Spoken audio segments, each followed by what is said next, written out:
लड्डू गोपाला जी क्या हमारे घर में खुश हैं? यह जानने की इच्छा सभी के मन में रहती है। तो आइए दोस्तों, आज हम इस वीडियो के माध्यम से हम ये देखेंगे कि क्या हमारे घर में लड्डू गोपाला जी खुश हैं या नहीं हैं।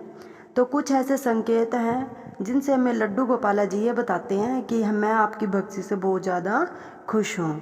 तो आज फिर एक नई वीडियो और एक नई जानकारी के साथ आप सभी का आपके अपने मिसेस पर्वत यूट्यूब चैनल पर हार्दिक स्वागत है। और अगर आपको ये वीडियो अच्छी लगे तो इस वीडियो को लाइक करें और सब्सक्राइब करें, जितना हो सके ज़्यादा से ज़्यादा शेयर करें। चलो दोस्तों, आइए जानते हैं हम कि लड्डू गोपाला जी क्या हमारी सेवा से खुश हैं। तो जैसा कि आप सभी को पता है, लड्डू गोपाला की सेवा करना हम सभी को अच्छा लगता है, लेकिन कुछ संकेत ऐसे होते हैं जिनसे हम पहचान सकते हैं कि लड्डू गोपाला जी हमारी सेवा से खुश हैं या नहीं हैं। यह संकेत समय समय पर हम सभी को मिलते हैं, पर हम उन पर कभी ध्यान नहीं देते।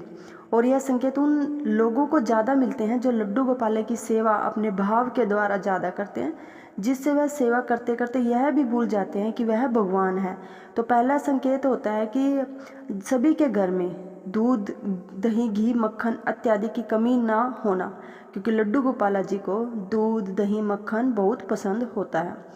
तो जब भी वह अपनी सेवा किसी को देते हैं तो सबसे पहले वह इन चीज़ों की व्यवस्था करते हैं ताकि उनकी सेवा किसी को बोझ ना लगे, क्योंकि उनकी मर्जी के बिना उनकी सेवा कोई नहीं कर सकता।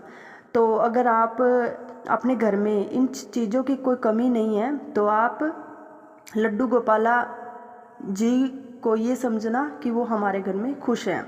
तो दूसरा संकेत है उनके कपड़े।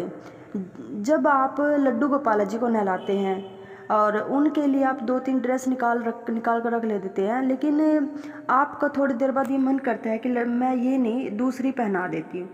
तो इससे भी ये संकेत मिलता है कि लड्डू गोपाला जी अपनी इच्छा के अनुसार अपने कपड़े पहनना पसंद करते हैं। तो इससे भी हमें पता चलता है कि लड्डू गोपाला जी हमारे घर में खुश हैं।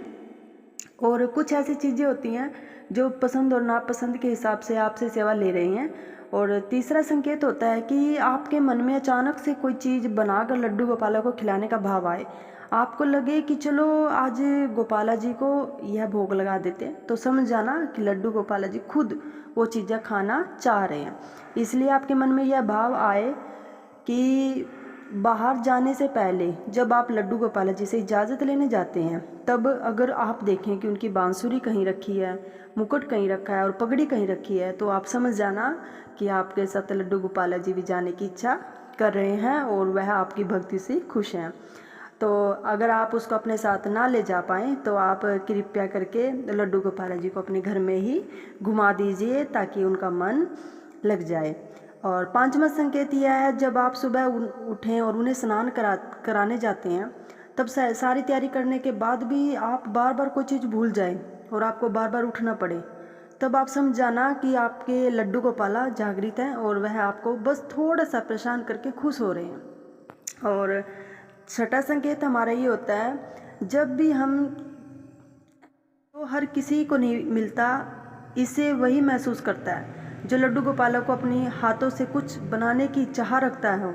इसे महसूस करने के लिए आपको लड्डू गोपाला के पास जाकर बस ये कहना है कि आप उनके लिए कुछ बनाना चाहते हैं, जैसे कि ड्रेस, स्वेटर या कुछ भी अन्य चीज़ें। जब भी आप लड्डू गोपाला जी के पास जाकर बैठोगे तो आपको लगेगा कि लड्डू गोपाला आपसे कुछ कह रहे हैं कि कहाँ है मेरी ड्रेस, कहाँ है मेरी स्वेटर। तब आप समझ लेना कि लड्डू गोपाला जी आपसे उनकी बनाई हुई स्वेटर, ड्रेस मांग रहे हैं। जब तक आप लड्डू गोपाला जी को नहीं पहना देते, लड्डू गोपाला जी आपको बार बार तंग करते रहेंगे। तो ये भी हमारा छठा संकेत होता है जिससे हमें पता चलता है कि लड्डू गोपाला जी हमारी भक्ति से बहुत ज़्यादा खुश हैं।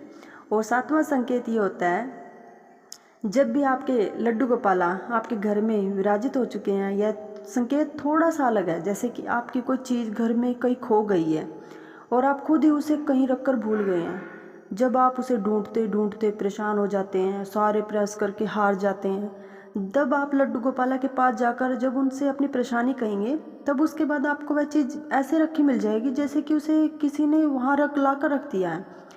और आप सोच में पड़ जाएंगे कि अभी तो मैंने यहाँ ढूंढा था, तब तो यह चीज़ यहाँ नहीं थी। लेकिन यह आपको तभी फील होगा जब आप अपनी तरफ से सारे प्रयास करके हार जाएंगे, क्योंकि भगवान श्री कृष्ण की सेवा में कर्म की प्रधानता है। वो कहते हैं कि तुम्हारे हाथ में सिर्फ कर्म करना है, फल देना तो मेरे हाथ में है।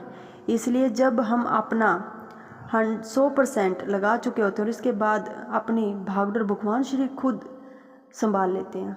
तो अगर आप लोगों को मेरी ये बातें, छोटी छोटी बातें अच्छी लगी हैं तो प्लीज़ इस वीडियो को जितना हो सके शेयर करें, लाइक करें और इस चैनल को सपोर्ट करें।